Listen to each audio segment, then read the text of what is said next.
Hi guys, so I have got a very important favor I want to ask from all of you. I'm asking this on behalf of a friend.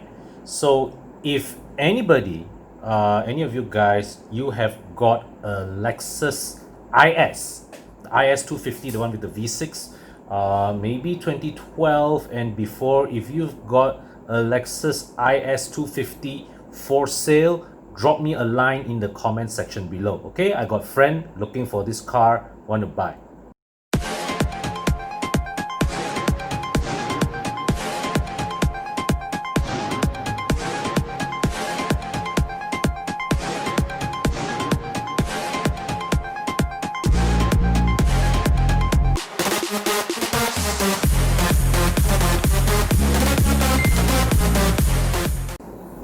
All right, guys. So start of the week, and today has been rather busy. There were we've got news of two new launches. Firstly, during the middle of the day, Mercedes-Benz Malaysia hosted a virtual online launch of their new generation AMG compact car. So in one day they announced the AMG A35, they've announced the AMG A45 and the AMG CLA 45.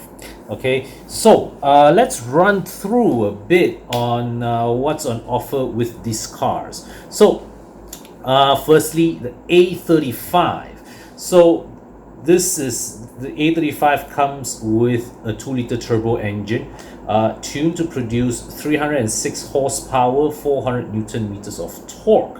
Now these may sound like very familiar numbers to you because 10 years ago, just 10 years ago, these were numbers associated with 3-liter 6-cylinder engines, the Volvo 3-liter inline 6 in the S60.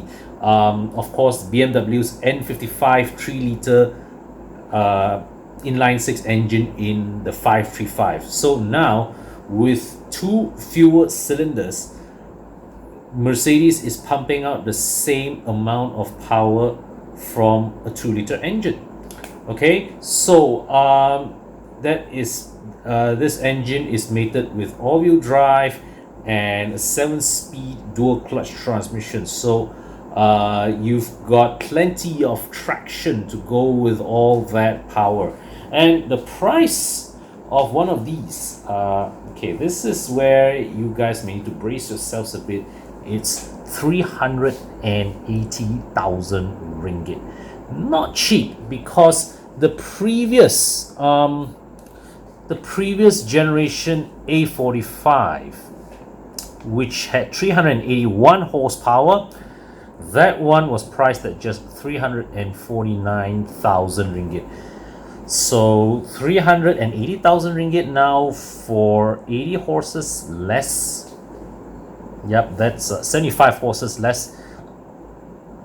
Takes a bit of convincing to do, but we haven't gone higher up the food chain yet, because you also have the A45, which in Malaysia they're offering the A45S, meaning that there is also a lower spec A45 there, but they didn't bother bring it here.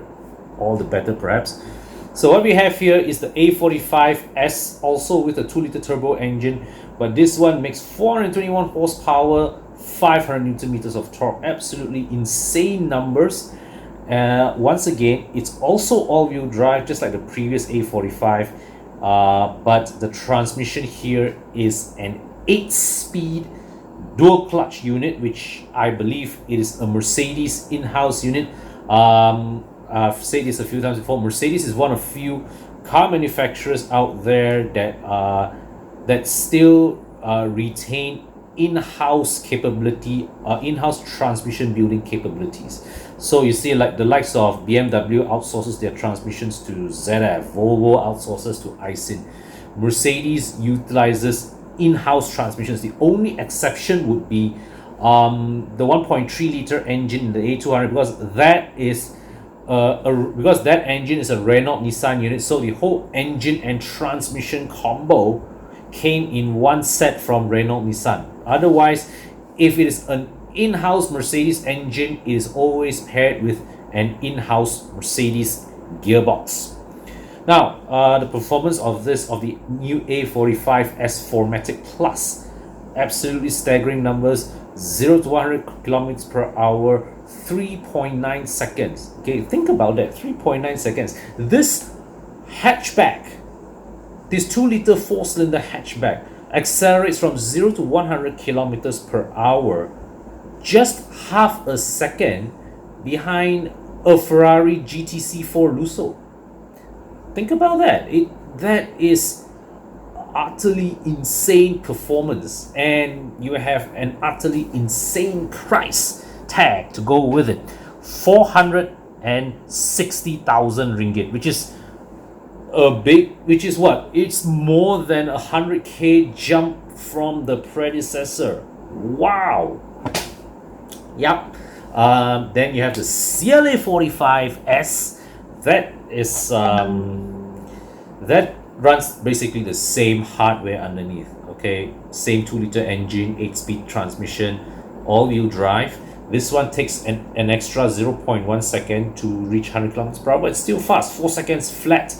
And the price is 449,000 ringgit, which is also a big jump. The previous CLA 45 was priced at 409,000 ringgit. So yeah, not cheap cars this, but once again, Mercedes, they have never been shy in charging more money for their car. And see, the thing is, that's the, in a way, that enhances the appeal, because you see, they are not out there to win your sale with discounts, with the lowest pricing and all that.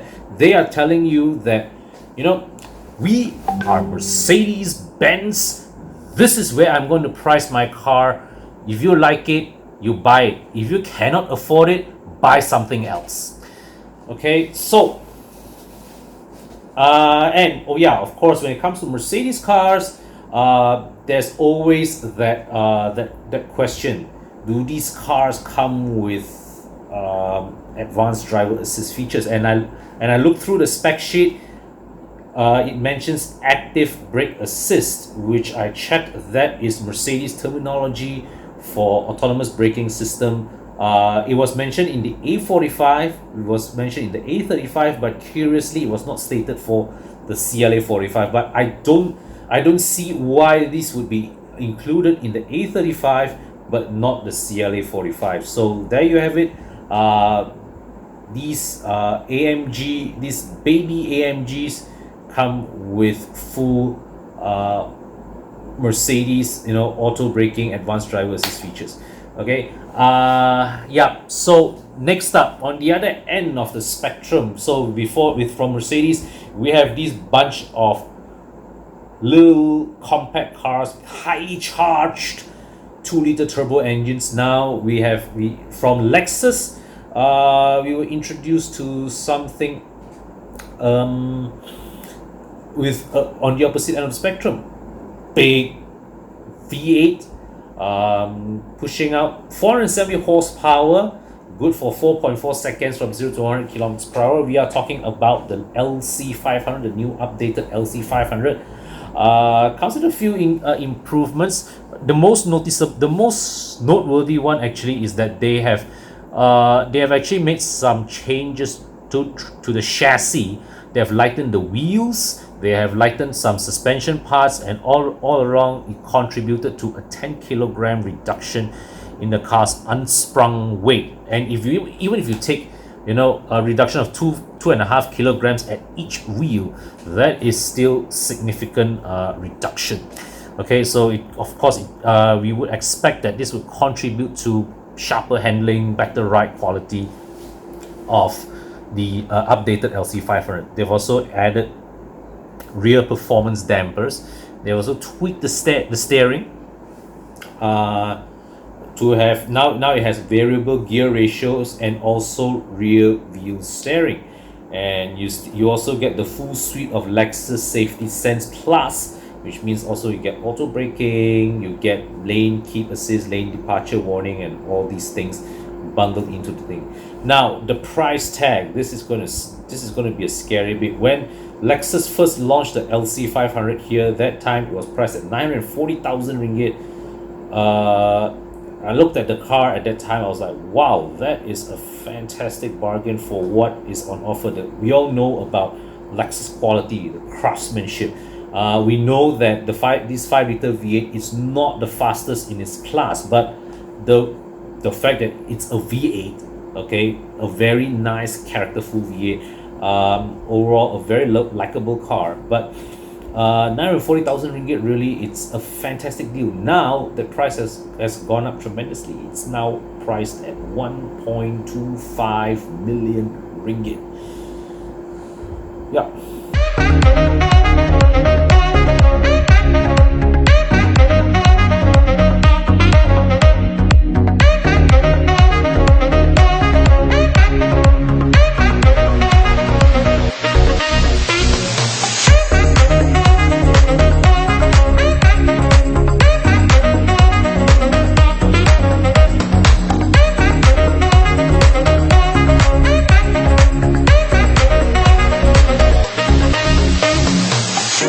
I don't deny there's some strange evolutionary process going on, but mankind won't be destroyed. The fact that you and I are working here today is evidence.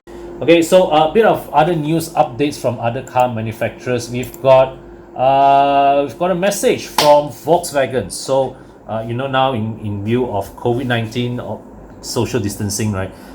Previously, Volkswagen, they've already rolled out what they call the Safe Hands program, whereby if you send your car in for servicing, they've put in a new set of procedures that is fully contactless, right?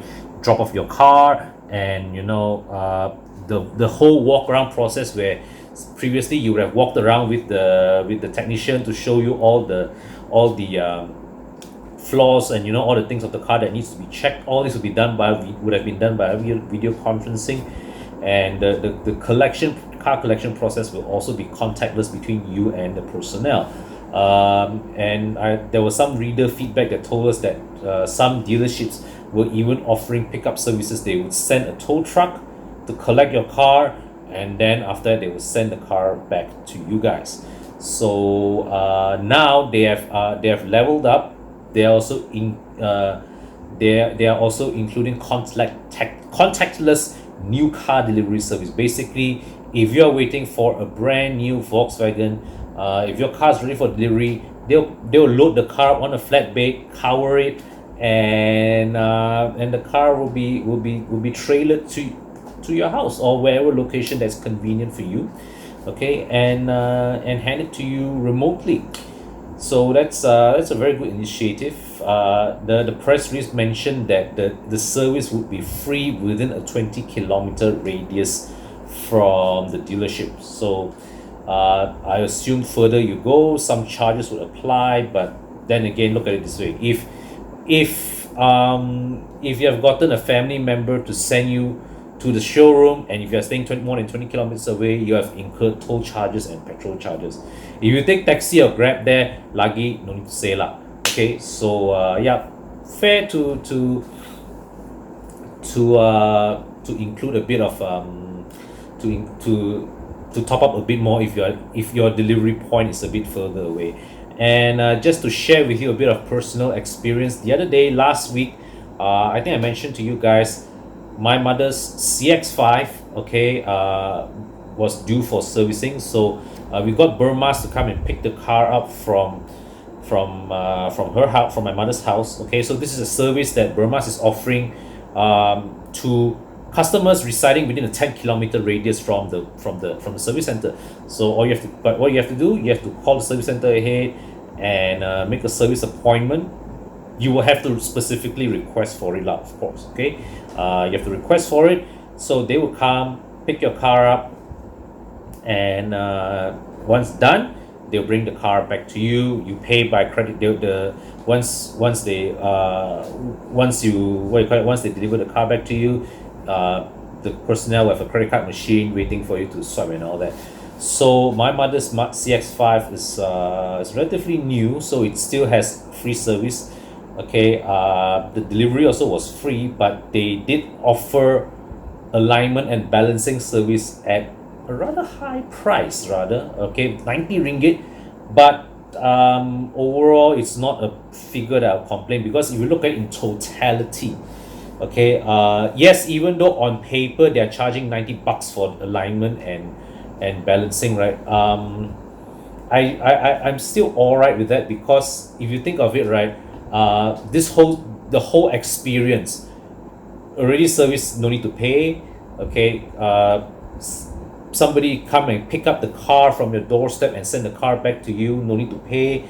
So yeah, and you add all this in, okay, this whole experience for 90 bucks, I think is worthwhile lah. So in that sense, I don't mind letting them to earn the money a bit. Okay, overall it was a very pleasant experience. It was a pleasant experience, very convenient for my folks, right? They didn't need to leave the doorstep of the house. The car is taken from them, nicely serviced, disinfected, brought back to them. That's it, done. Okay, so all is good. Didn't need to expose them to unnecessary risk at the service center, where they could potentially contract an infection from someone else, or have then after that, or at the service center have to take Grab home, or rely on me to give them a ride home, give my mother a ride home from the service center. Yeah, so yeah, if you're wondering why can't I give my mother a ride home from the service center, it is because my family, we've made a decision to continue to maintain social distancing between my family and my folks. Okay, simply because they are senior citizens, and for on my end, we have already started to, like me, I've already started to go out and attend events out there. My sister-in-law who stays with us, she's already started to going back to work in her taska. And oh, by the way, guys, my sister-in-law is giving tuition. Any of you guys, you got kids, need tuition, drop me a line in the comment section below. Okay, I can introduce my sister-in-law to you guys. Yeah, so the individuals staying in my house, so we've got a bit higher exposure to potential exposure, rather, to the coronavirus infection. So which is why I'm still staying, maintaining distancing from my folks until at least this area where we are staying in becomes a green zone, which honestly I don't know when lah. So right now my only interaction with my parents is every couple of days. I go to I head over to their place. Okay, that's when I swap the E39 and the Wajah. The interaction will be over the window, right? I call ahead, tell my mother, put my car keys outside the terrace. Yeah, then I just go and swap the cars and I leave. Okay, yeah. So also other updates from Hyundai. So Sime Darby Auto Hyundai, so not all Hyundai dealerships, but specifically the Sime Darby operated dealerships, they have officially announced the Test Drive to You campaign. So basically they just bring the test drive cars to you, if you're looking to test drive a Hyundai car right now, they bring the car to your doorstep and you test drive from your house. Okay, the SOPs as they stated here: sanitization of test drive vehicles before and after every test drive session, sales consultant and customer only allowed in the car when they are wearing masks, customer required to sanitize their hands, thermal scanning will be done prior to test drive. If body temperature exceeds 37.5 Celsius, customer will not be allowed to proceed with the test drive. Sales consultant will be seated in the rear seat throughout the test drive session. Okay, so that's the bit of updates from my inbox there. What else do I have? Yes, so some news from Proton. They have appointed Encik Roslan Abdullah, formerly from Honda Malaysia, to be the to be the CEO of Proton ADAR, as well as Vice President of Sales and Marketing. So Encik Roslan, congratulations on your appointment. Encik Roslan is a very good friend of ours. I know him from his time as COO of Honda Malaysia. Very nice, very down to earth chap, very friendly person. So looking forward to see him in his new capacity with Proton.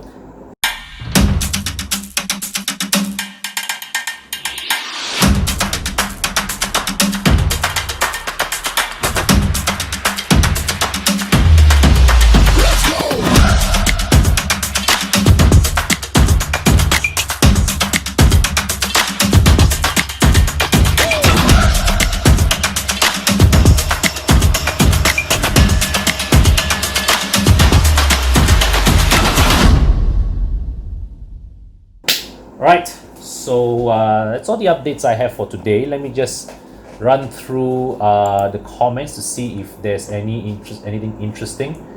So the man, okay, the new 4 Series is about to be launched. We all have a pretty good idea how it's going to look like, and that got me thinking. A few years ago, when they made the F20, the F21 series, I always said BMW manages to knock out some ugly ass designs every once in a while, like the first X3 and the first X1. Now though, I find myself thinking BMW manages to knock out a good looking car every once in a while, like the G20, which I think it looks superb in M Sport trim.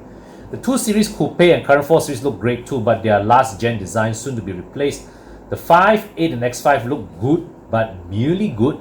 Most of the rest of the range though, the 1, 2 Active Tourer, 2 Grand Tourer, 2 GC, 6 Gran Turismo, 7, X2, X4, X6 and X7 are in my eyes hideous, and I don't usually actively call cars ugly. There are a few, the first Porsche Panamera and the Dugong Vios for example, but so many of these new Beamers make the cut, it saddens me. Sorry for a long question. I want to see if you have the same opinions knowing you are a Beamer fan too. Well,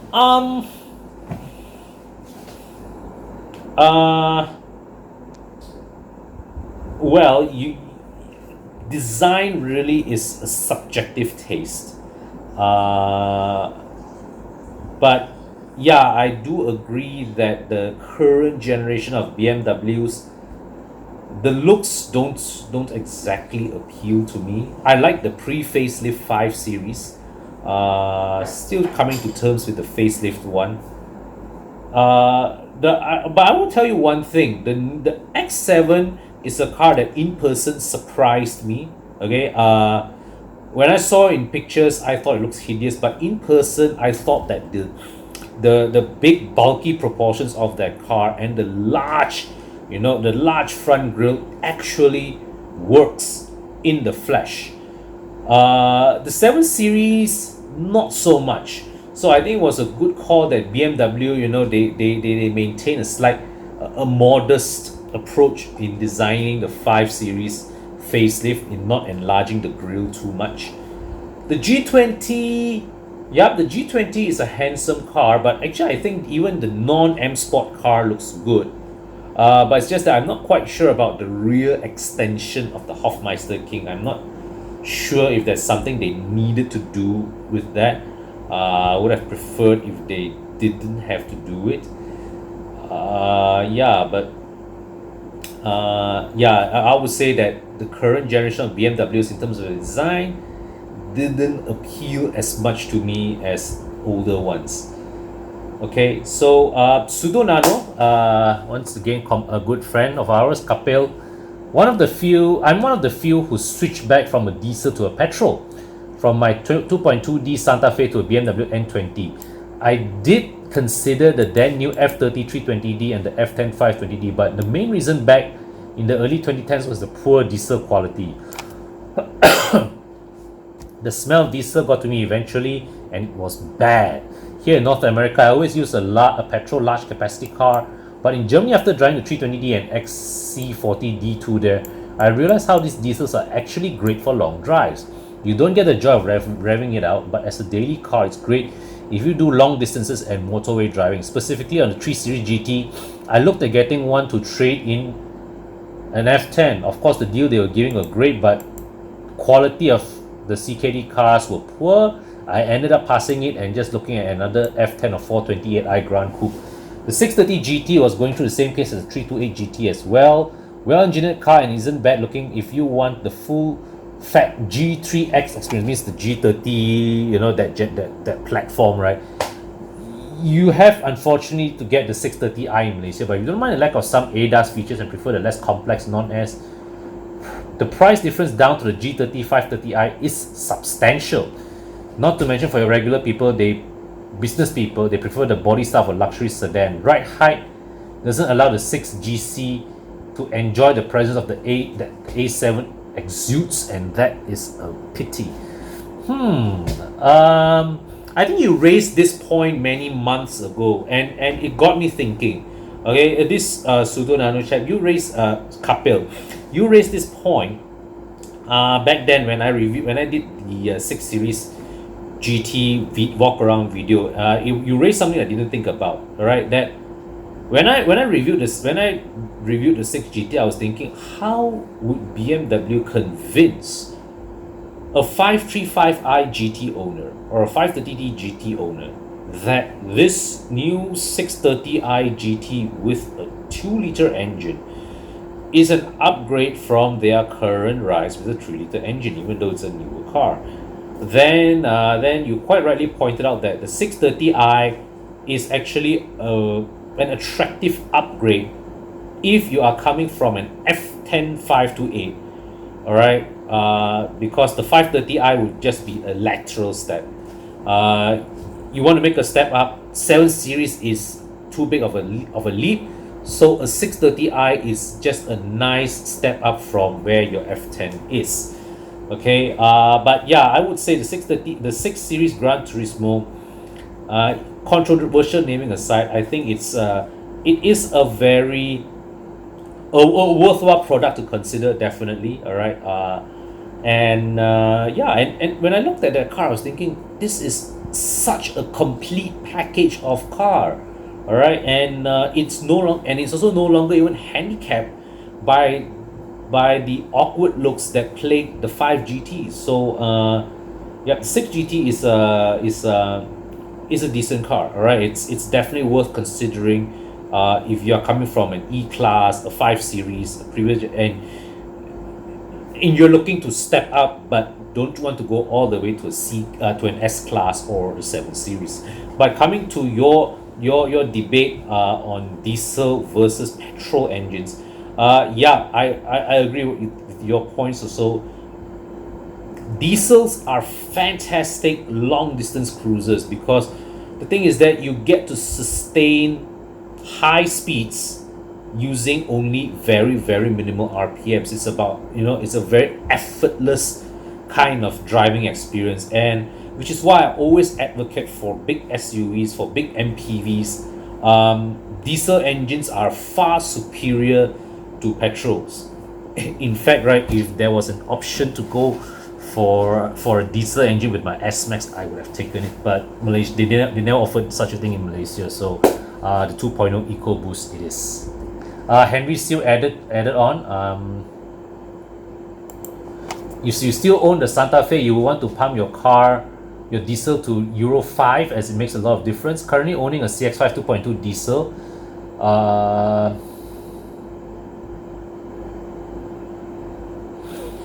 which the fuel compliance only to Euro 5. Owning the car for the first 3 months, smelling diesel fumes is just like sucking fresh air to your nose. Hey, don't, bro, don't. Although it's not revvy as the petrol engine, but once I plant the throttle, it just pulls. Yes, the Mazda Skyactiv diesel, it really pulls that thing. And what I like about the Mazda diesel is that it pulls. You see, it doesn't pull with the kind of grunt like a BMW diesel engine. If you do a drag race between a Mazda diesel versus a BMW diesel, right? The BMW diesel accelerates a lot harder and uses a lot less fuel in the process. But what's the trade-off? Mazda diesel makes a lot less noise, a lot lower emissions, and revs a lot smoother than the BMW diesel. In fact, the Mazda diesel engine's behavior is almost like a petrol engine, a big capacity petrol engine. My take is my next car is going to be either Conti diesel engine car or the exciting inline 6 from AMG 43s. Gotta correct you there. AMG 43s use 3-liter V6s. They don't have inline 6. Inline 6 would be the AMG 53s. because I just can't get rid of the diesel clutter. It feels manlier, the torque from the engine, which, believe me, I just pulled away from the GLC 250, just a click. Fuel consumption is unbeatable, managed around 750 kilometers per tank. My next car is still going to be a modern diesel vehicle. Good on you, buddy. Henry Seal is from one of our driving chat groups, and his CX-5 is the previous gen CX-5, if I remember correctly, right? Or is it the current one?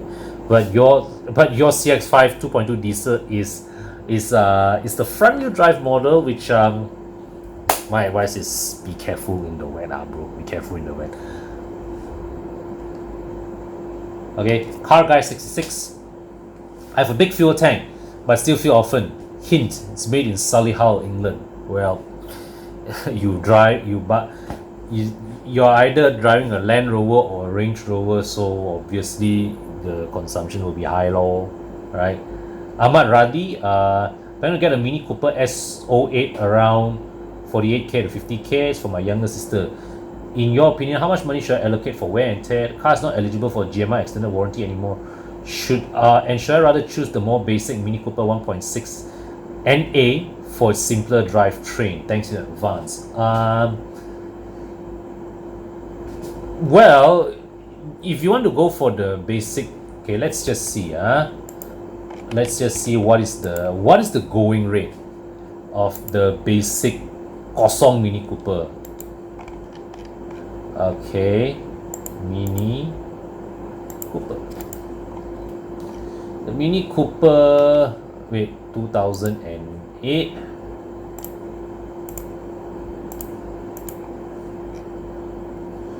It's also around the same. It's also about 38 to 50,000 ringgit that I see listed here. So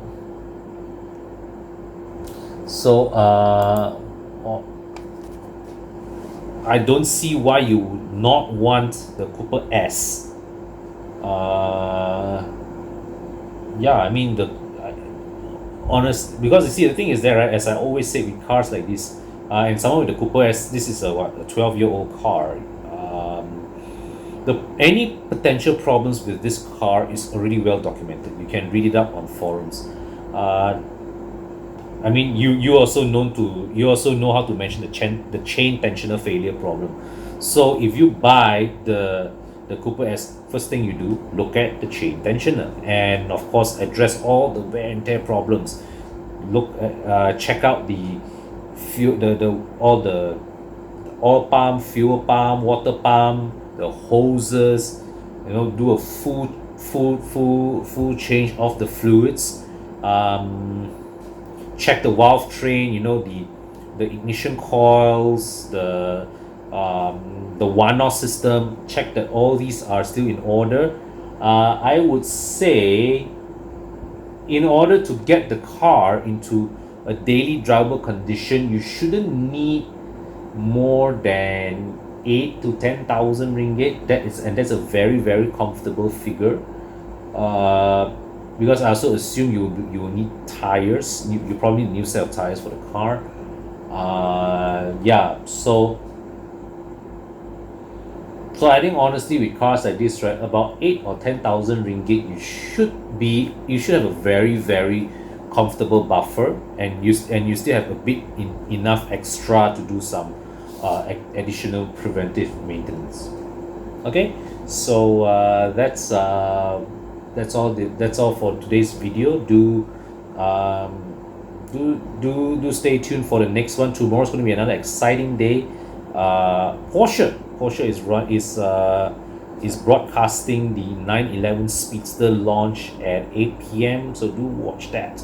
Okay, and so until my next video, thank you for watching. Stay home and stay safe.